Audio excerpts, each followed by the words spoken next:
Welcome back to Moose on the Loose. It's not just my hair that's crazy around here. Justin Trudeau is in hot water. He is getting pressed. I think Justin Trudeau is getting dangerously close to getting put in the slammer. He is getting pressed against the wall. It's all about matter of getting the right evidence, but the Conservatives are pushing hard and he doesn't like it. I'm going to show you a clip here from Michael Chong, who is pushing it back against Trudeau. Michael Chong is the shadow Minister of Foreign Affairs. He keeps digging into what Trudeau's doing. He keeps talking about it.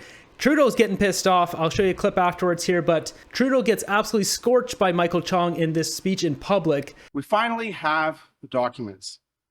This is the start of this matter, not the end. We are going to continue the work that we were doing 3 years ago when the Canada-China Committee asked for the Winnipeg lab documents. We have to conduct this work because the government isn't going to. The government has said, and Minister Holland more specifically, that no one within the Public Health Agency of Canada is going to be held accountable and terminated for these lapses at the Winnipeg lab. So Parliament has to hold the government accountable and do its job. This is a grave and serious matter that requires a parliamentary committee to examine. I should note here real quick, who should be talking about this, who's been very quiet about this whole situation, is Melanie Joly, who is the Minister of Foreign Affairs. Yeah, where's the statements from her? There's nothing, absolutely nothing.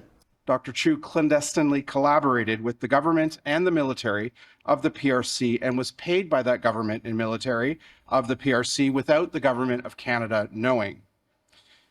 The Winnipeg lab is part of a broader pattern of neglect of national security by this government. We have these Winnipeg lab breaches. We have the neglect of sensitive areas of research at Canadian universities that has gone on for years. Sensitive areas of research in areas like artificial intelligence, quantum computing, biotechnology, and so many other areas.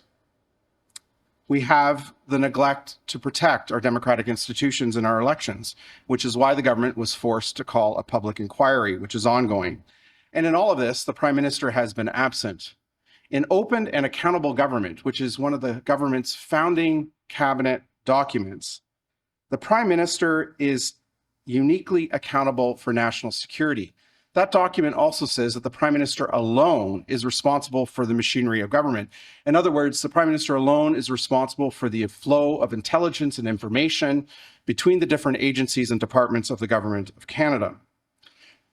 The motion which I plan on moving in front of committee today is to examine the flow of information and intelligence within the Government of Canada. It's to examine why this matter wasn't caught earlier than September 2018. As you'll recall, it was in September 2018 that the first red flag went up, but the registration of a patent in the People's Republic of China by Dr. Chu, which is against government policy and Canadian law. The motion is also to examine why it took 10 months for the government to secure the lab after September 2018. All the while, computers were being seized, trips were being denied for approval that have been applied to by Dr. Chu to the PRC.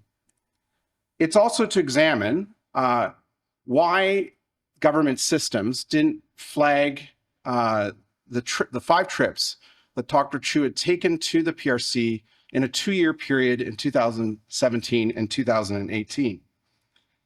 The motion will also examine why the documents ordered by the Canada-China Committee 3 years ago were not given to Parliament. Minister Holland has said that it's the fault of the Public Health Agency of Canada, that it was a decision of bureaucrats not to release these documents 3 years ago to the Public Health Agency of Canada. Finally, we have to hold the government accountable. The government defied 4 orders of the House of Commons and its committee in 2021.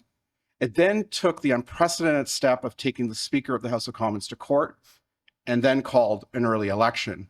And so Parliament has its work cut out for it. It has a job to do to examine this matter and to hold the government accountable. Thank you. So, yeah, Trudeau sues the Speaker for trying to get the information and then calls an election right away, just in case that somehow the information slipped out so he could quickly get back into power. And it's just unbelievable. It's like Trudeau is such a slimy rat. Mr. Chong, are you satisfied with how long the RCMP investigation has taken into this? Should it be going faster? Well, that's that's a matter that we'll be peripherally touching on by looking at why it took so long for this matter to be uncovered in September 2018, and why it took so long for the lab to be secured, and why it took 3 years for Parliament to get this information. And what about the security of the lab now? Are you satisfied that the lab is adequately secure? No, I'm not. And that's another reason for this examination by Parliament. Minister Holland has contradicted some of the information contained in the documents that were released last week. He has said that there were no actual breaches at the lab.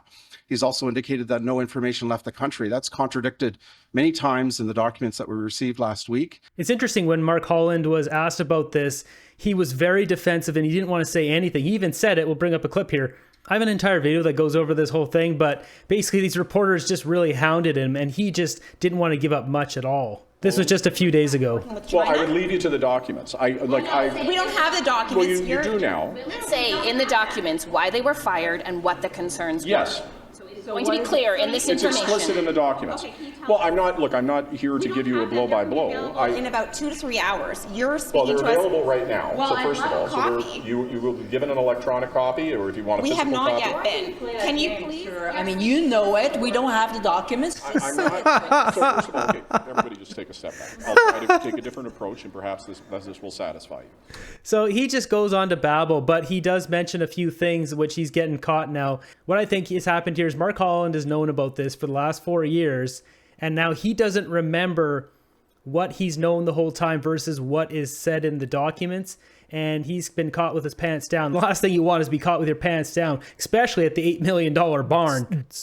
Take me high and set me free, my ecstasy, my fantasy. Just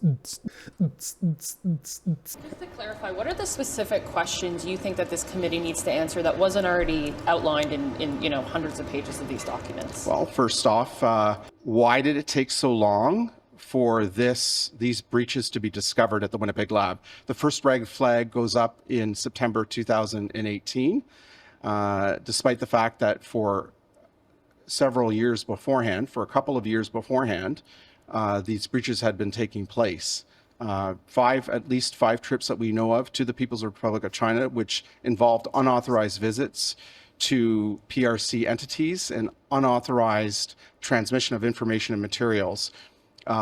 Unauthorized payments by the PRC and by the PLA of travel within the PRC.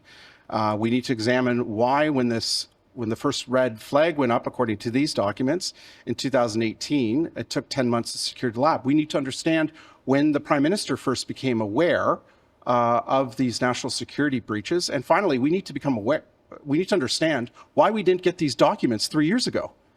We've lost 3 years in examining this matter because there was an overclassification of these documents and Parliament didn't get the information it should have gotten. So we need to understand what breakdown in information systems took place that caused this debacle, that caused this delay of 3 years in getting this information. This 100% seems like those two were Chinese spies stealing secrets. I don't think the Liberals know exactly what they took. They're probably just saying they did. They might have taken a lot more than we realize. This is not a good situation. Do you think you have wide support with the other members of the committee for this motion? Well, I hope so. As I said, this is a grave and serious matter. CSIS assessed that this was a serious danger, a serious threat to the security of Canada. The fact that it's taken us 3 years to get to this point should concern all parliamentarians, and I'm hopeful that at today's meeting, the motion will be adopted that will allow this committee, which is responsible for access to information, to get to the bottom of this matter, to issue a report with recommendations so we can strengthen this country's national security and hold the government accountable. If it doesn't, what does that say to you? Well, it says that the Liberal government, in support with the NDP, is covering things up and is not looking to Canada's interests in protecting our national security. This is part of a broader pattern. I mentioned the interference in our federal elections and in our democratic institutions.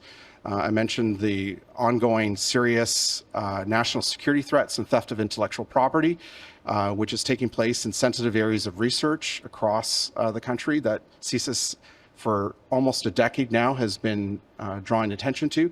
And so I think we have a responsibility of parliamentarians to set aside partisanship when it comes to these kinds of matters and hold the government accountable so that we can ensure that our national security is strengthened. So we got a couple other clips here. I'll show you the one of Justin Trudeau going full-blown tantrum, poopy pants during a housing accelerator announcement on Michael Chong. And then I've got another video from him.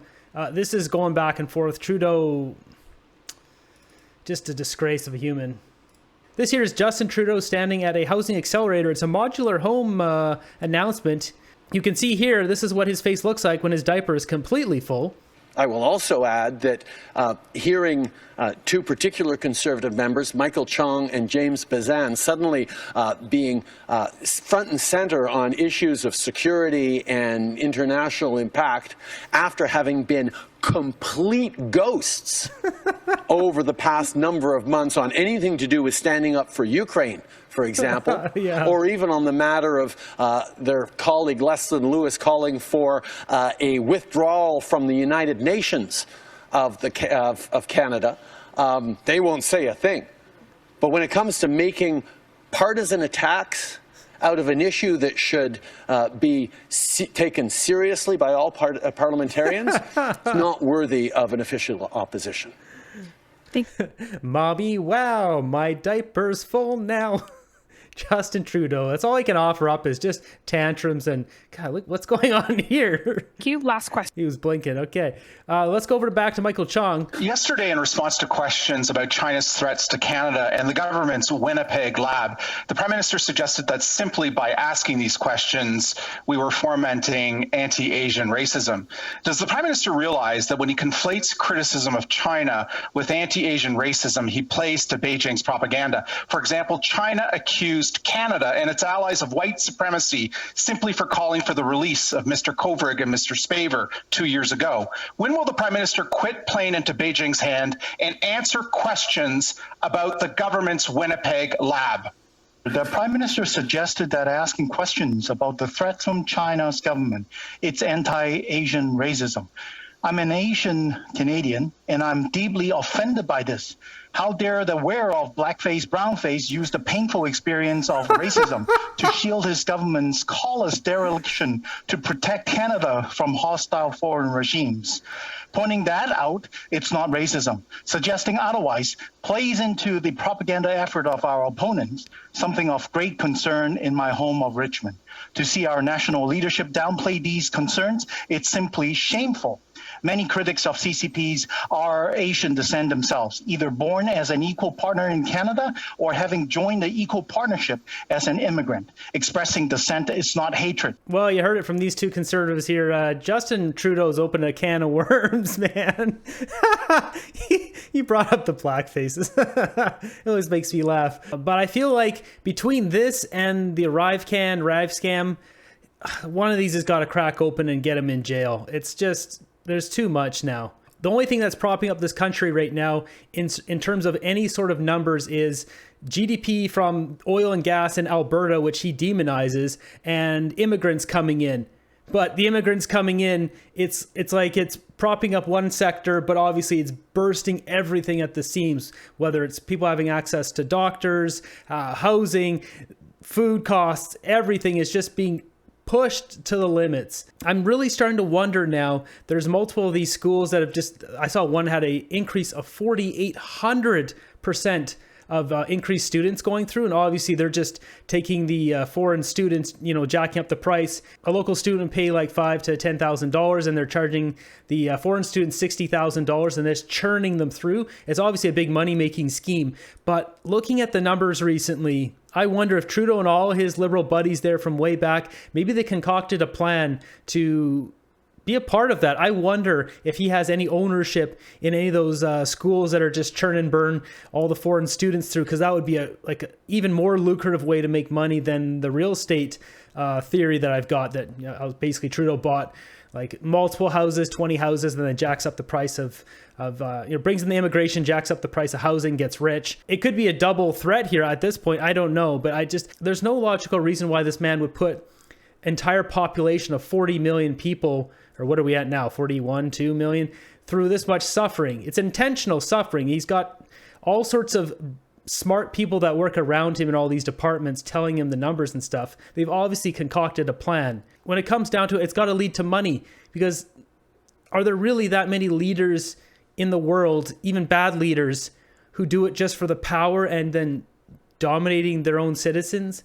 There's a few countries, we won't mention them. There's maybe one that's above South Korea, and some other ones around the world, but it's possible, being a narcissist, maybe he just likes dominating and controlling, and he gets satisfaction from that. Maybe there's not a money element because his daddy is so rich anyways, his family's rich, but most people are motivated in really nefarious ways by money.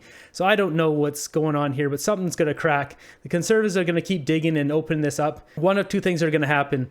Trudeau is going to either get voted out, or I don't think he'll step down. There's no chance, unless maybe they get so close to uncovering it. The thing is, if they uncover his scandals here to a point where they find criminality, then he's in better shape to be a prime minister, to keep that hidden, versus if he steps down. I don't see any other option for him but to stay in power, to ride it out, and make some exit plan where he disappears off to Ukraine or whatever country with all our money, or whatever's going on there, because no person in their right mind would do this to their citizens. So, but yeah, happy to see Michael Chong and other guys standing up here and scorching Trudeau and putting him on blast, digging into it. So let's see what happens. Yeah, thanks for watching the end of the video here. If you guys want to check out, I got a new silent hiking video, which I'll link up here. It's quiet boot steps in the forest. Peaceful relaxation to bring you back down from the Trudeau madness. If you want to check out my merch, I've got it linked in the description down below. Stay warm, stay fed. I'll see you guys in the next one.